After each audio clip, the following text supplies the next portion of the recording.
오늘은 우리 읽은 말씀을 가지고 나의 인생을 새롭게 빚어주시는 하나님, 그런 주제로 말씀을 전하겠습니다. 여러분 자기 자신에 대해서 만족하세요? 내 성품이라든가 인격이라든가 지금 내 주어진 환경이라든가 만족하세요? 뭔가 마음에 안 들 때 하나님이 좀 내 인생을 좀 새롭게 새롭게 만들어줬으면 좋겠다, 그렇게 생각할 때가 있습니다. 오늘 주님 안에서 새롭게 빚으시는 하나님 만나셔서 여러분 인생이 주님 안에 오늘 새롭게 태어나는 복된 날이 되기를 주의 이름으로 축복합니다. 어느 날 하나님께서 예레미야 선지자를 찾아오셨습니다. 여러분에게도 찾아오세요. 하나님께서 영적으로 어두운 사람은 모릅니다. 하나님 찾아오신 것을 찾아오셨어요. 자, 찾아오셔가지고 토기장이의 집으로 내려가라, 그렇게 말씀했습니다. 저기 가면 토기장이 집 있지? 네, 거기 한번 가봐라, 하나님 그렇게 말씀하셨어요. 그래서 예레미야가 하나님 말씀에 순종해가지고 토기장이 집으로 이렇게 내려갔습니다. 그래서 토기장이가 뭐 하고 있을까요? 토기 빚고 있겠죠, 뭐.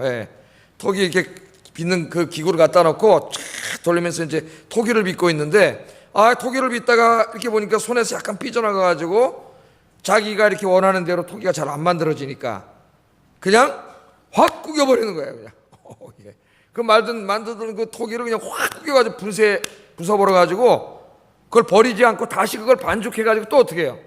또 새로운 토기를 이렇게 만들고 있는 거예요. 오늘 예레미야가 가서 본 광경이 그겁니다. 근데 하나님이 그걸 보라 그런 거예요. 그걸 봐라.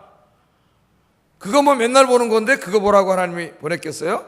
그날따라 그 모습을 통해서 뭔가 하나님께서 예레미야에게 전해주고 싶은 메시지가 있었겠죠. 메시지가. 예레미야는 하나님이 왜 나를 거기 가라고 하셨을까 하고 가서 토기장이가 토기를 만드는 모습을 보다가 거기에서 하나님을 만나게 됩니다. 하나님, 토기장이이신 하나님을 만나게 돼요. 때로 우리도 살다 보면 하나님 막 어떻게 마음속에 어디를 막 가게 하실 때가 있고 누구를 만나게 하실 때가 있고, 그렇죠. 그런데 그때 하나님께서 어떻게 하세요? 우리가 중요한 깨달음 주실 때가 있어요. 그래서 하나님은 일상에 늘 찾아오세요. 우리 일상에 특별할 때만 찾아오시는 게 아니에요. 마음이 청결한 자는 누구를 봐요? 하나님을 볼 것이며, 자기 일상에 찾아오시는 하나님을 보고 또 눈만 뜨면 다 하나님이 만드신 거예요. 이게 하나님의 영광이 드러난 것들이에요. 하나님을 만나요. 그 마음이 청결한 자, 마음이 깨끗한 자, 죄가 없는 자죠. 죄 없는 사람이 있어요? 그 마음이 깨끗한 자 누굽니까? 회개한 사람이에요. 회개한 사람. 그리고 또 회개한 이후에 깨끗하게 산 사람, 이런 사람들이에요. 하나님을 보게 되죠. 오늘 여기서 하나님을 만났는데 예레미야가 어떤 하나님을 만나게 됐는가, 오늘 여기에 좀 초점을 맞춰 설교를 하려고 합니다. 오늘 저는 예레미야가 만난 하나님에 대해서 이야기하려고 하는데, 여러분은 이 설교를 듣는 중에 예레미야가 만난 하나님을 오늘 만나고 체험하고 돌아가시기를 주의 이름으로 축복합니다. 교회 왔다 그냥 끼덕끼덕 졸다가 그냥 맨날 왔다 갔다 이렇게 하지 말고, 정말 하나님이 살아계신데, 예배 시간에 하나님이 임재하신다고 분명히 약속해 계셨는데 좀 이 하나님을 만나서 정말 하나님 살아계시는구나, 신앙생활 잘해야 되겠구나, 말씀대로 살아야 되겠구나, 오늘 좀 이렇게 큰 좀 여러분 인생 새롭게 좀 이 빚어지는 시간 되기를 주의 이름으로 축복합니다. 자, 예레미야는 첫째 어떤 하나님을 만났는가? 토기장이가 흙으로 토기를 이렇게 빚는 모습을 통해서 흙으로 사람을 만드신 창조주 하나님의 모습을 보았습니다. 하나님이 그걸 보시게 하려고 그런 거예요. 매일 지나다니면서 많이 봤는데 다른 때는 보이지 않았는데, 그날 따라가서 토기장이가 흙으로 토기를 만드는 모습을 묵상하다가 거기서 창세기 2장 7절에 하나님을 보게 됐어요. 우리 일상에서 이런 하나님을 우리가 이렇게 많이 체험할 수 있습니다. 자, 창세기 2장 7절 한번 읽어보겠습니다. 시작. 사람이 생명이 되니라. 아멘. 하나님께서 똑같이 하셨죠. 어떻게 하셨어요? 흙을 가져다가 그것을 빚어가지고 사람의 형상을 만들었죠. 흙덩어리예요, 흙덩어리. 사람의 형상을 만들었어요. 그 다음에는 어떻게 하셨어요? 하나님 거기다가 하나님의 숨을 불어넣으셨어요. 하나님의 숨이 뭘까요? 생명입니다. 생명. 하나님의 숨을 훅 불어넣는 게 생명이에요. 그래서 하나님의 숨이 들어가니까 이 사람 뭐가 됐어요? 흙덩어리가 생명체가 됐습니다. 하나님의 형상을 닮은 생명체가 됐다고 성경은 그렇게 이야기하고 있습니다. 여기 하나님의 수음이라고 하는 것은 이 히브리 말로는 루하흐라고 하는 말인데 헬라말로 번역될 때는 푸뉴마라는 말로 번역됐어요. 이게 이제 우리는 이게 성령을 푸뉴마라 그러잖아요. 예? 푸뉴마, 성령. 그래서 하나님의 숨은 곧 하나님의 성령이에요. 하나님의 성령. 그래서 예수 믿고 성령이 찾아온 사람은 하나님이 해주신 사람이에요. 누가 오신 거예요? 하나님의 생명이 찾아온 거예요. 그래서 여기 오신 여러분들은 이미 영원한 생명을 소유한 분들인 줄로 믿습니다. 하나님의 성령이 찾아온 사람은 영원한 생명을 소유한 사람들이에요.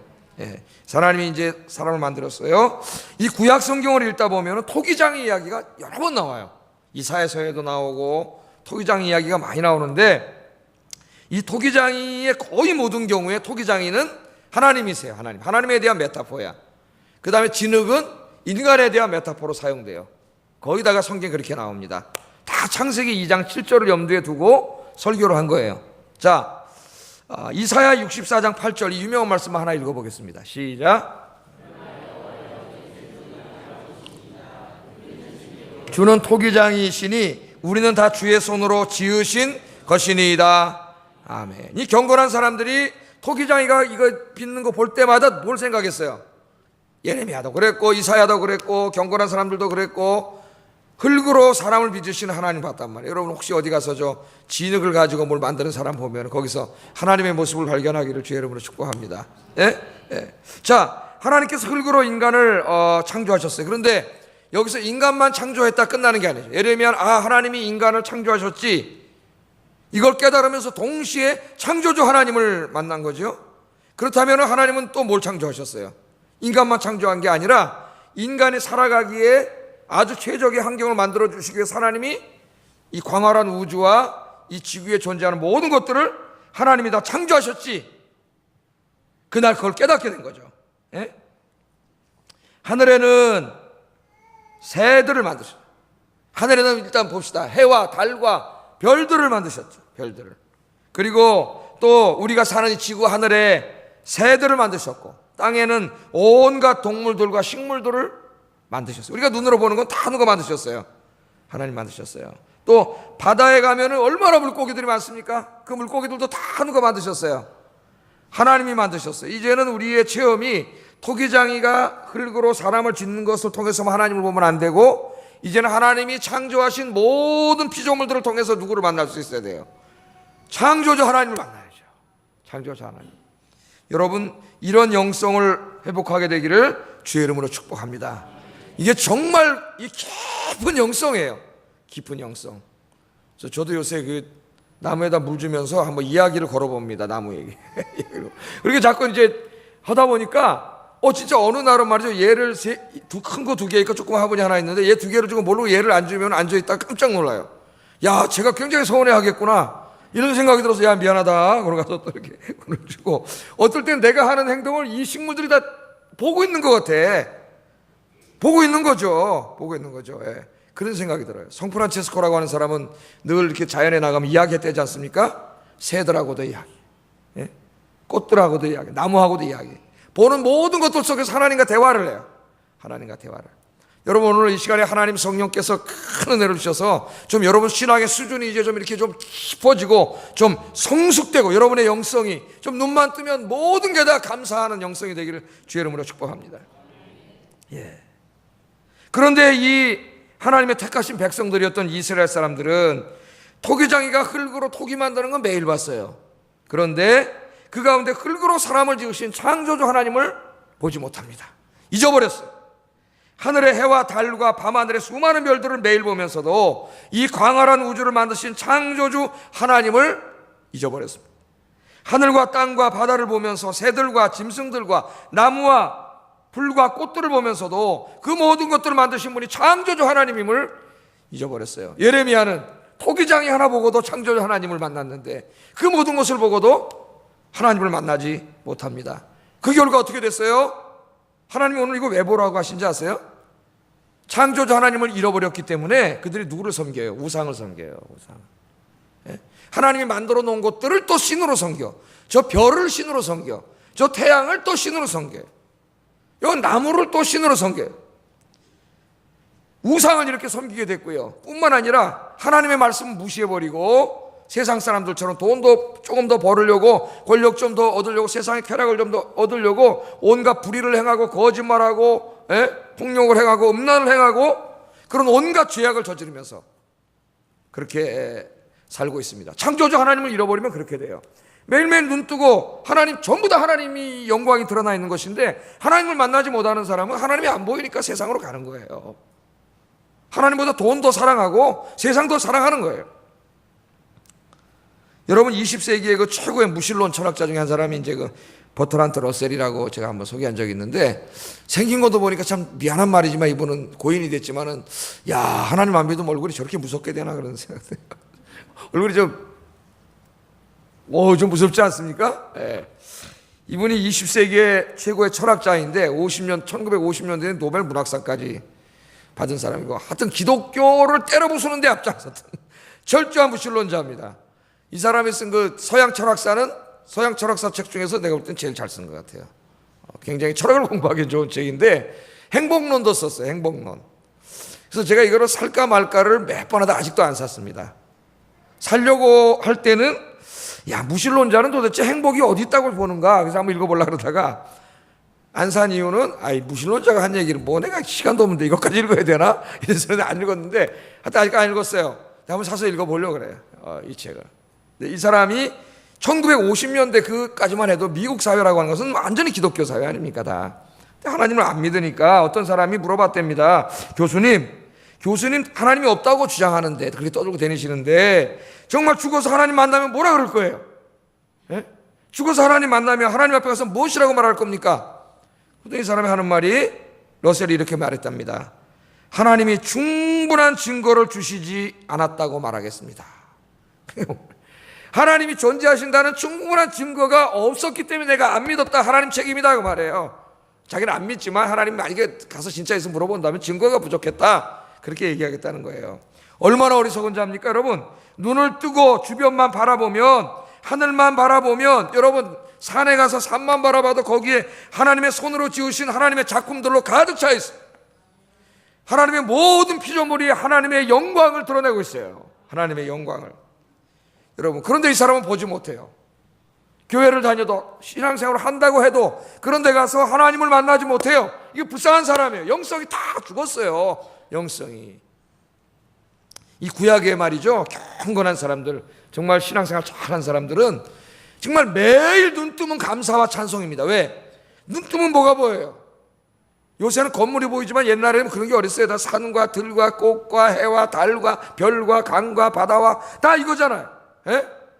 비가 오고 구름이 뜨고 눈이 내리고 소리가 내리고 우박이 쏟아지고, 겨울에는 땅이 얼고 봄에는 따뜻한 바람이 발아서 이 녹이고, 이런 모든 사시사철 속에서 매일 하나님을 만나고 감사했어요. 한번 찾아볼까요? 그 유명한 시편이 시편 147편이에요. 한번 집에 가셔서 다 읽어보시고 우리 그 중에서 7절 9절 한번 읽어보겠습니다. 시작.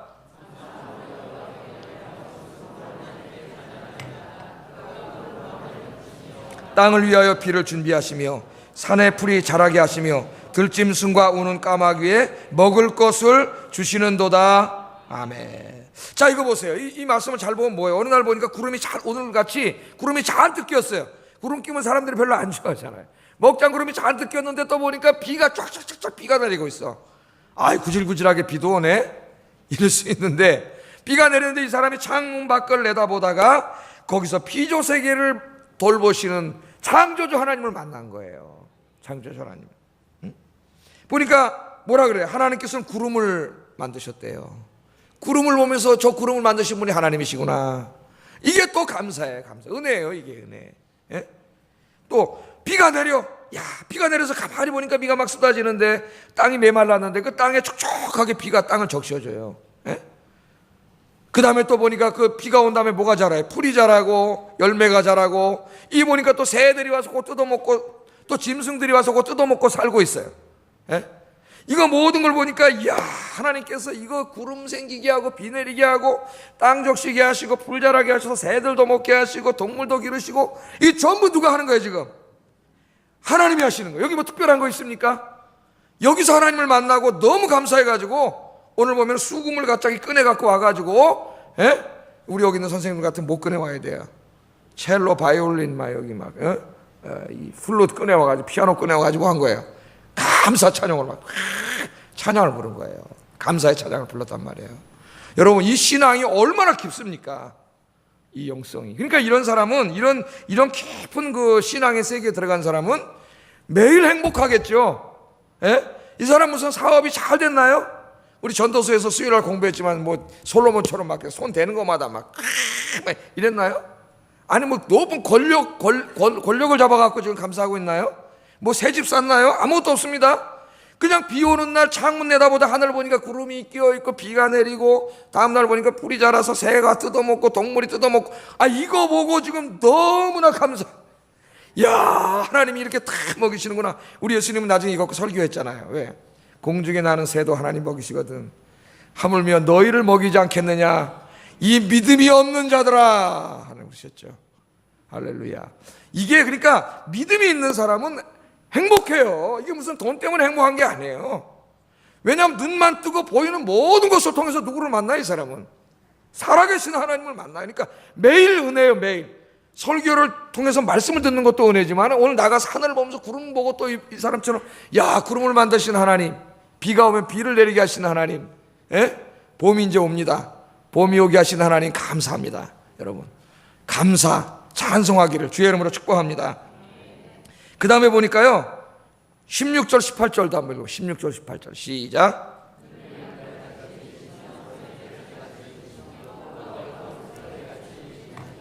누가 능히 그의 추위를 감당하리요 그의 말씀을 보내사 그것들을 녹이시고 바람을 불게 하신즉 물이 흐르노다.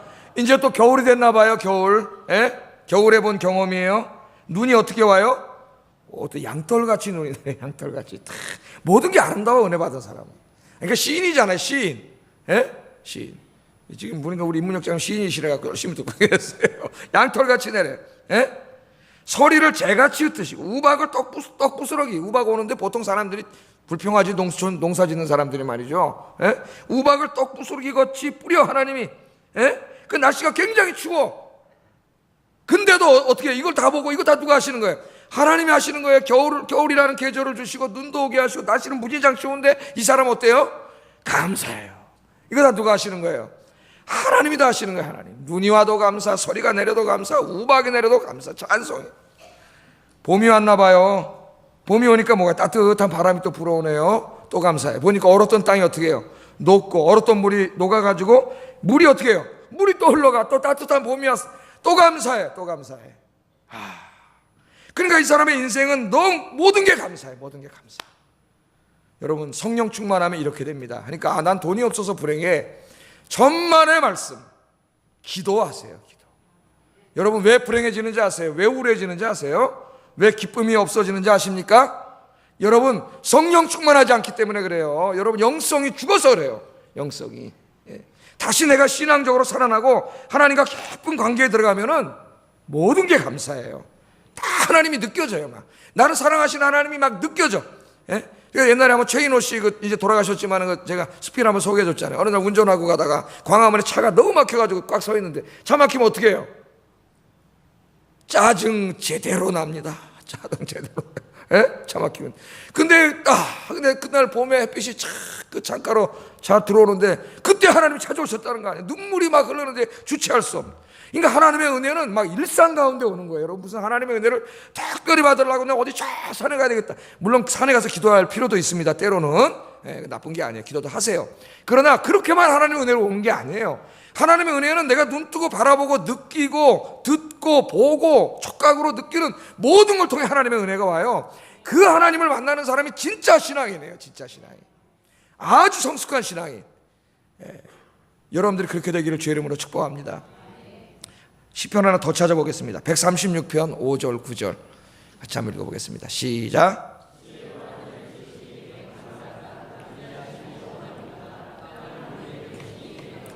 그 인자하심이 영원함이로다. 큰 빛들을 지으신 이에게 감사하라. 그 인자하심이 영원함이로다.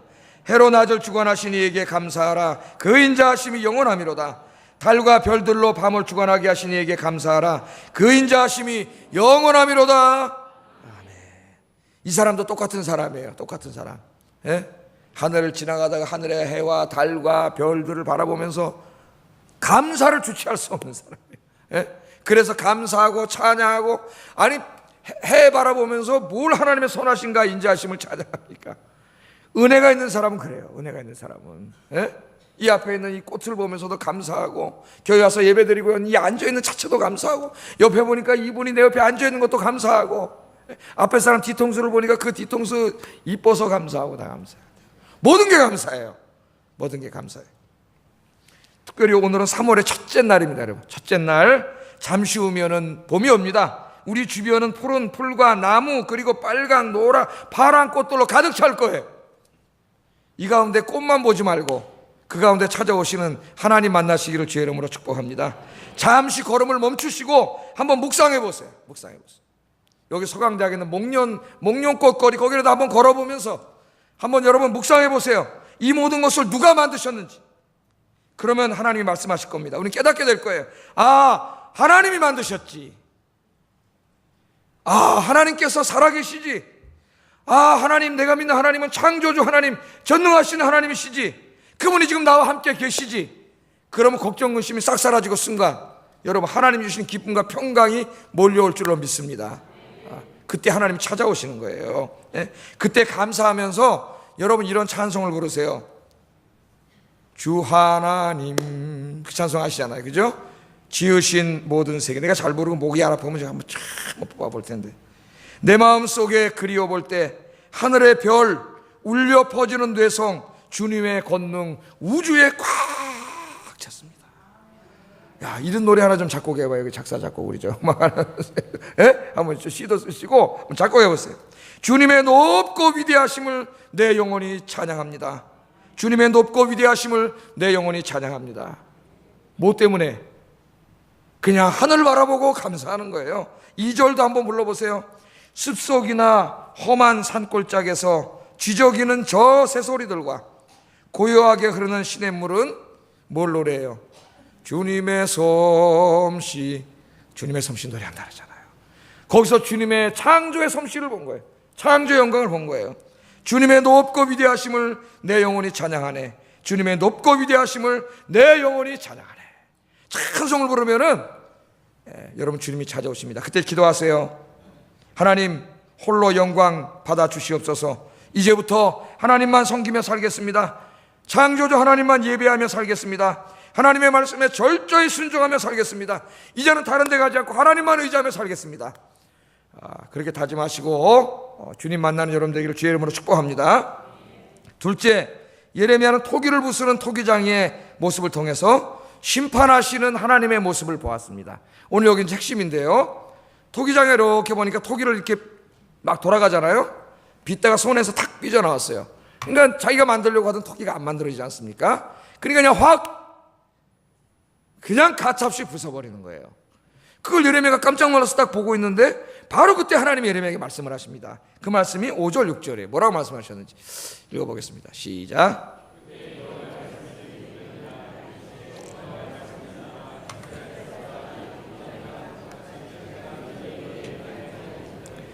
이스라엘 족속아, 진흙이 토기장의 손에 있음 같이 너희가 내 손에 있느니라. 그 모습을 보면서 하나님 뭐라 그러냐면, 야, 토기장이가 지금 저거 진흙 갖고 토기 만들다가 자기가 만들려고 하는 모습으로 안 되니까 확 부숴버린 것 봤지 너? 그런 말이죠. 하나님이 내가 너희 이스라엘에게 저렇게 하지 못할 것 같으냐? 그 말이에요. 그 말은 뭐예요? 너희도 하나님 모시기에 합당한 그릇으로 만들어지지 않으면 어떻게 한다는 거예요? 하나님이 부숴버린다는 거죠. 부숴버린다는 거예요. 내가 너희를 부숴버릴 것 같지 않아? 그런 거 못할 것 같아? 그 말이에요. 하나님 그렇게 이야기하십니다. 이스라엘 백성들은 오늘 우리가 택하신 백성인 것처럼 구약시대에 하나님이 택하신 백성들이에요. 그러나 그들은 창조주 하나님 잊어먹고 우상을 섬기고 있습니다. 하나님의 말씀 무시하고 온갖 불의와 음란과 포악의 죄악을 저지르고 있습니다. 하나님께서는 그들을 소중한 토기로 만드셔서 열방의 빛으로 만드셔서 하나님이 구원사에게 쓰시려고 했는데 하나님 앞에 쓸모없는 토기가 됐습니다. 쓸모없는 토기. 하나님 어떻게 한다고요? 그러면 부셔버린다는 거예요. 부셔버려요. 그래서 하나님께서 이렇게 말씀을 하셔서 11절 한번 읽어봅니다. 시작. 여호와의 말씀에 보라, 내가 너희에게 재앙을 내리며 계책을 세워 너희를 치려한다. 치려고, 재앙을 내리고 치려고 계획을 세웠다. 하나님께서 그렇게 말씀하세요. 자, 사랑이 많으신 하나님께서 왜 이런 말씀을 하셨을까요? 예수 안 믿는 사람들 중에 성경을 읽은 사람들이 기독교를 비판하면서 기독교의 하나님, 구약의 하나님, 신약의 하나님은 아닌데, 신약의 하나님과 구약의 하나님은 다르대요. 구약의 하나님은 너무 독재자라는 거예요. 독재자. 왜? 자기 말을 듣지 않으면, 오늘 이렇게 보면 선지서를 보면 그런 말씀이 너무 많이 나오잖아요. 부셔버리겠다는 하나님, 심판하신 말씀이 너무 많이 나온다는 거예요. 성경을 잘 몰라서 그래요. 여러분, 하나님께서 이렇게 심판의 말씀으로 경고하시는 것은 왜 그러세요? 왜 그럴까요? 사랑하기 때문에 경고하시는 거예요. 사랑하지 않으면 경고할 필요 없습니다. 죄 짓도록 내버려 두면 돼요. 그냥 내버려 뒀다가 죄가 관영하면 하나님 심판하시면 돼요. 자기는 죄 짓는지도 몰라. 그렇게 살다가 심판받아 지옥 가면 그만이에요. 근데 하나님 우리를 사랑하세요. 하나님 그렇게 되기를 원치 않으세요. 저와 여러분이 아무리 죄를 져도 회개하고 돌아오기를 하나님이 원하세요. 돌아오기를 원하기 때문에 선지자들을 보내서 계속 말씀하시는 거예요. 그 길로 가면은 너 죽는다, 멸망한다, 하나님의 심판이 있다. 그러니까 하나님께로 돌아와라, 돌아와라. 계속해서 하나님이 경고의 말씀이니까 선지서에 나오는 말씀은 무서운 말씀이 아니라 사랑의 메시지예요. 사랑의 메시지. 여러분도 자녀 키울 때 그렇게 키우시지 않습니까? 네. 돌아오라는 거예요. 하나님의 은혜의 품으로 돌아오라고 하나님이 계속 말씀하시는 거예요. 그런데도 오늘 말씀에 보면 이 사람들은 하나님의 말씀 무시했습니다. 무시했어요. 그리고 그 죄악의 길로 계속 갑니다. 12절 한번 읽어보겠습니다. 시작.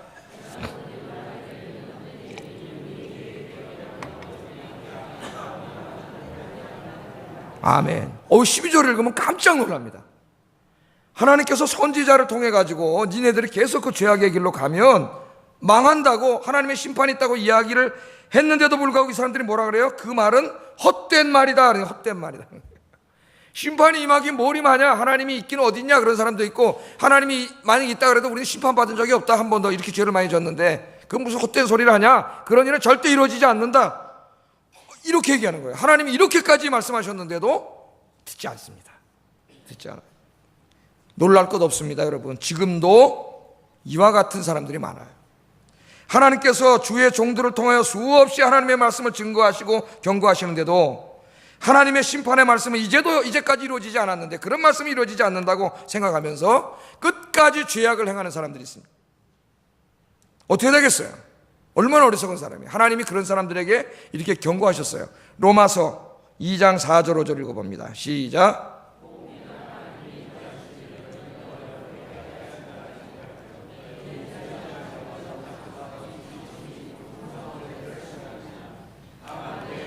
회개하지 아니한 마음을 따라 진노의 날, 곧 하나님의 의로우신 심판이 나타나는 그날에 이 말 진노를 내게 쌓는도다.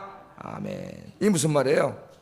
하나님을 사랑하세요. 우리가 한 번, 두 번, 세 번 죄를 져도 하나님이 어떻게 하신다고요? 하나님의 인자하심과 용납하심과 길이 참으심이 풍성하시기 때문에 하나님이 참아주세요. 그런데 그것도 모르고 어떻게 한 번 죄 졌는데 아무 일이 안 생겨. 두세 번 죄 졌는데도 아무 일이 안 생겨. 그러니까 담대해진 거죠. 그래서 계속 죄를 짓는 거예요. 지금 이스라엘 사람들처럼 이거 헛된 얘기구나. 그리고 계속 죄를 짓는 거예요. 그게 뭐라 그래요? 하나님이 그 하나님의 인자하심과 길이 참으심의 풍성함을 네가 멸시하고 있다는 거예요. 멸시하고. 하나님이 참아주고 계신데 그걸 깨닫지 못하고 계속 죄악을 더하는 사람은 지금 어떻게 하고 있다는 거예요? 진노의 날 하나님의 심판이 임할 그 진노의 숯불을 여기다 어떻게 하고 있다고요? 계속 머리 위에 쌓고 있는 거예요. 쌓아요. 이게 쌓다가 이제 하나님의 진노의 수준에 딱 이르면은 하나님의 심판이 확 임합니다.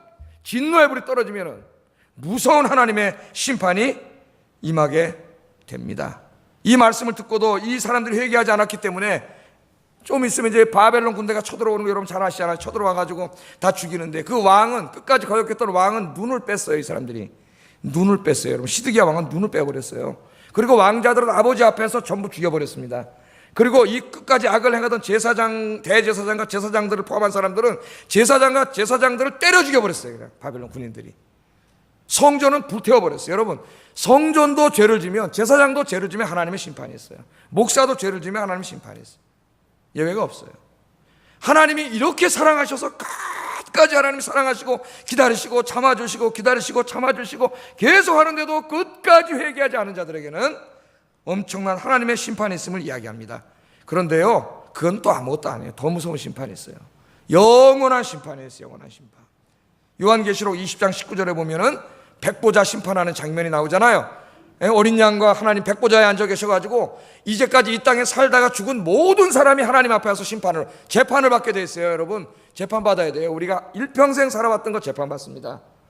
그때 그 죄를 끝까지 회개하지 않고 그 죄악 가운데 온 사람들은 어떻게 됩니까? 여러분, 요한계시록 보면은 전부 하나님의 심판을 받아서 불구덩이 불못으로 떨어져요. 지옥불로 떨어져 갖고 영원한 형벌을 받게 돼요. 영원한 형벌. 무서운 이야기예요.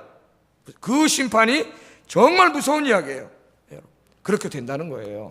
여러분, 요즘에 그 포스트 모던 사상가들과 자유주의 신학자들이 하나님의 심판과 지옥을 부정하는 쪽으로 신학이 가고 있습니다.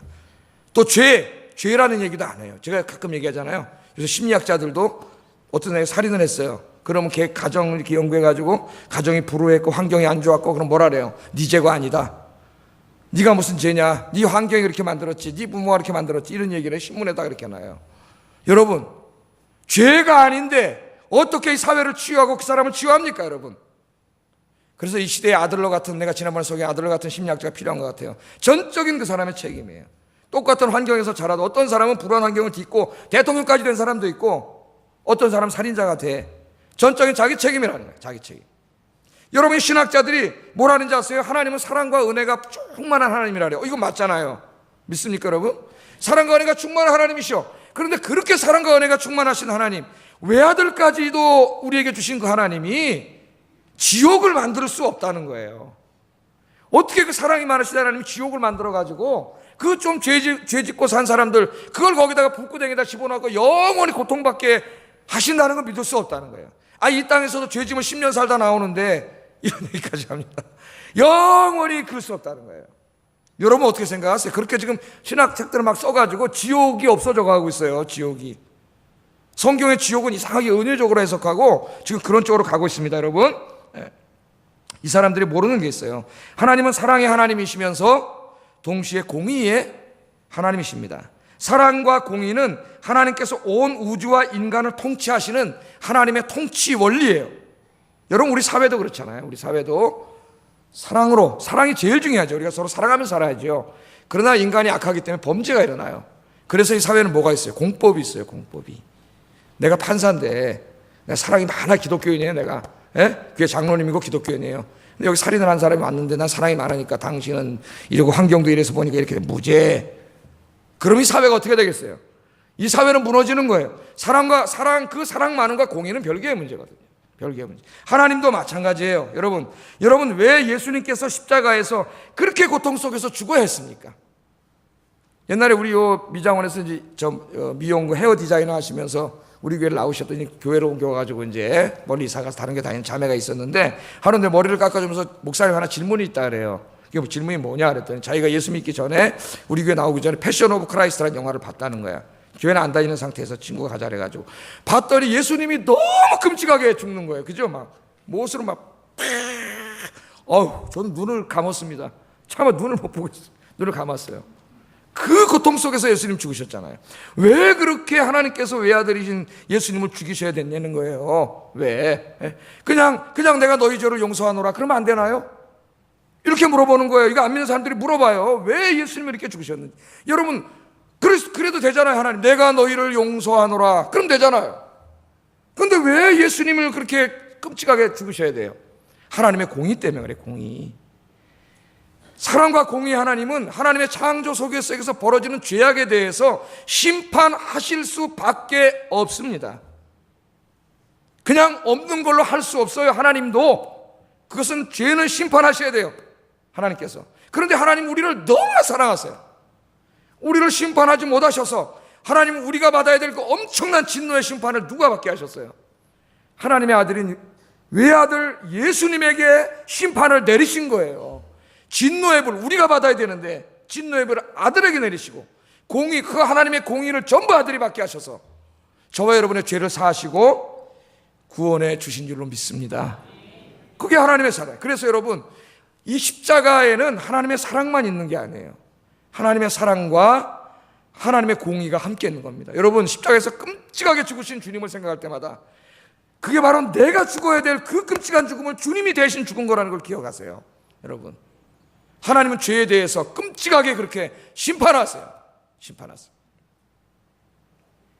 여러분, 죄에 져서 망한 사람은 없습니다. 우리는 다 죄인입니다. 죄 짓지 않는 사람은 없습니다. 그러나 회개하지 않으면 망합니다. 회개하지 않아서 심판을 받는 거예요. 하나님은 계속 기회를 주시는데, 오늘도 또 이 설교잖아요. 이 말씀을 듣고 또 기회를 주시는 거예요. 어쩜 마지막 기회일지도 몰라요. 오늘이 이 말씀을 듣고 주님 앞에 무릎 꿇고 여러분 회개하세요. 여러분 한번 돌아보세요. 나는 하나님 앞에서 어떤 삶을 살고 있습니까?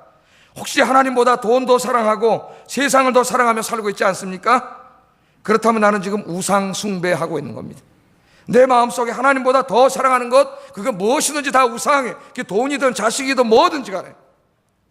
나는 지금 혹시 탐욕과 욕심에 사로잡혀서 이 땅의 것들을 좀 더 가지려고, 소유하려고 거짓말하고 속이고 불의를 행하고 이웃을 아프게 하고 이웃과 다투고 그렇게 살고 있지는 않습니까? 하나님의 교회에서도 나의 뜻과 나의 기득권을 주장하려고 주님의 몸된 교회를 죄로 오염시키고 분열과 갈등을 조장하여 주님의 몸을 갈갈이 찢어놓는 죄를 짓고 있지는 않습니까? 이 시간 하나님을 바로 섬기지 못하고 부끄러운 척 가운데 살았던 우리 자신을 오늘 철저하게 회개하고 하나님께로 돌아가는 이 시간 되기를 주의 이름으로 축복합니다. 어떤 사람에게는 오늘 마지막 기회일 수도 있습니다. 하나님께서 이미 진노의 숯불이 머리 끝까지 차 있는 사람일 수도 있어요. 그러나 오늘 주님이 여기에 나오게 하신 건 기회를 주신 거예요. 기회를. 우리 하나님 너무 사랑이 많으신 하나님. 그래서 이제 마지막 모습을 보면은요, 여기서 우리가 소망을 얻게 돼요. 여기 토기장이가 지능을 부수는 것만 보면 절망입니다. 여러분, 절망이에요. 그런데 그 다음에 은혜가 있어요. 하나님의 은혜가. 세 번째 예레미야는 여기서 아주 중요한 하나님의 사랑의 모습을 보게 돼요. 그게 뭐냐, 부순 다음에 어떻게 했어요? 다시 이걸로 다시 하나님이 기뻐하시는 토기를 만드셨잖아요. 토기장이가 기뻐하시는 토기를. 하나님이 그런 하나님이라는 거예요. 4절 한번 읽어보겠습니다. 시작.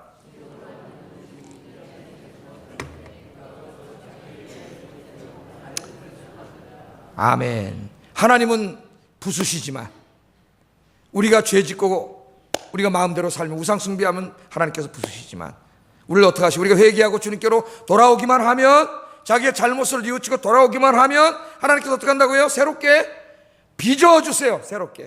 새로운 인생으로 만들어주세요. 이제까지 내가 어떠한 죄를 짓고 살았다 할지라도 하나님께서 새로 만들어주세요. 그 하나님의 모습이 누가복음 15장에 탕자의 아버지의 모습이에요.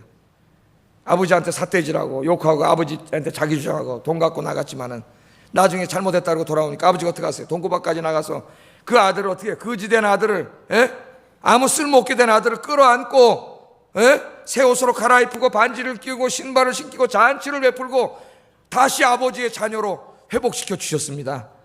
그분이 하나님이세요. 그분이 하나님. 누가복음 15장에 바로 이 하나님, 이 사랑의 하나님, 오늘 여기는 공의 하나님 소개되고 있죠. 이분이 바로 하나님이세요. 우리가 주님께로 돌아오면 주님께서는 언제나 우리 받아주세요. 그래서 오늘 7절 8절 읽어보겠습니다. 시작.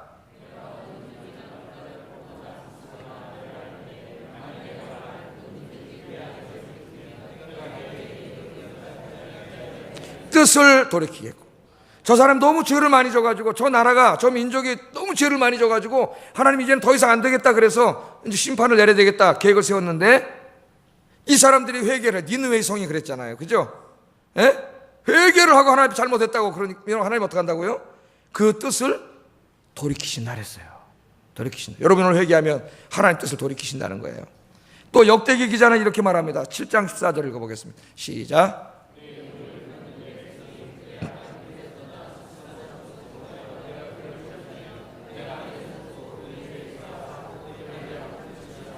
아멘. 내 이름으로 일컫는 내 백성이 악한 길에서 어떻게 돼요? 악한 길에서 떠나야죠. 떠나 스스로 낮추고 기도하여 내 얼굴을 찾으면 내가 하늘에서 듣고 그들의 죄를 사하고 그들의 땅을 어떻게 한다고요? 고쳐주세요. 여러분의 인생도 고쳐주시고 가정도 고쳐주시고 우리 교회 공동체도 이 민족도 회개하고 돌아오면 사랑 많으신 주님께서 그 따뜻한 품으로 안으셔서 고쳐주시고 새롭게 빚어주실 줄로 믿습니다. 네. 여러분, 죄 져서 망한 사람은 없어요. 우리는 다 죄인이기 때문에 우리는 죄를 짓습니다. 그러나 뭐 때문에 망한다고요? 회개하지 않아서 하나님의 심판을 받은 거예요. 회개하지 않아서. 여러분, 이 복음서에 보면은 예수님 만나고 새 인생 찾은 사람들의 얘기가 많이 나와요. 요한복음 4장에 보면 사마리아 여인 나오는데 6번이나 결혼을 한 여인입니다. 우울증, 대인기피증에 걸려서 사람들 앞에 나오지도 못하는 정신적인 이 고통을 당하고 있는 그런 여인이었는데 우물가에서 예수님 만난 다음에 여러분 완전히 치유받고 새 인생을 찾아서 내가 메시아를 만났다고 복음 증거하는 여인으로 새롭게 빚어진 줄로 믿습니다. 요한복음 9장에 보면 가늠하다 붙잡힌 여인이 나와요. 예? 가늠하다 붙잡힌 여인은 음란한 여인이고 도덕적으로 완전히 무너진 여인입니다. 그런데 주님 만나고 주님이 그의 죄를 용서해 주신 다음에 그는 새로운 인생을 되찾게 되었습니다. 누가복음 19장에 보면 삭개오라고 하는 세리장이 나오는데 이 사람은 부당한 세금을 거두며 부당한 이득을 얻었어요. 가난한 이웃의 피를 팔아먹던 파렴치한 사람, 그래서 돈 모으고 권력 얻은 사람입니다. 그러나 예수님 만난 후에 어떻게 됐습니까? 자기의 재산을 다 팔아서 가난한 자들의 다 나누어주는 멋진 인생으로 새롭게 빚어지게 되었습니다. 누가복음 8장에 막달라 마리아는 7 귀신 들린 여자였어요. 귀신이 7명 들어가서 그 인생이 제대로 살 수 없는 다 망가진 인생이었지만은 우리 주님께서 귀신 쫓아내시고 그에게 새 인생 주셨을 때 평생 동안 그가 가진 것들로 주님을 섬기는 위대한 인생으로 새롭게 빚어졌습니다. 부활하신 주님 누가 제일 먼저 만났어요? 막달라 마리아. 여러분 성경을 보세요. 결혼 6번 했던 우물가의 여인, 가늠하다 붙잡혀온 음란하고 부도덕한 여자, 예? 여기 지금 막달라 7 귀신들 막 달리는 여자, 이 땅에 더 이상 아무런 무슨 어떤 소망이 없는 사람들에게 손가락질 받는 그런 인생이지만 주님께 나왔을 때 주님이 치유하시고 거룩한 하나님의 딸로 만들어 주셔서 하나님이 쓰시는 일꾼으로 세워주신 줄로 믿습니다. 먼 훗날 사도 바울은 이 토기장의 비유를 가지고 이렇게 설교했습니다. 같이 한번 읽어보겠습니다. 시작.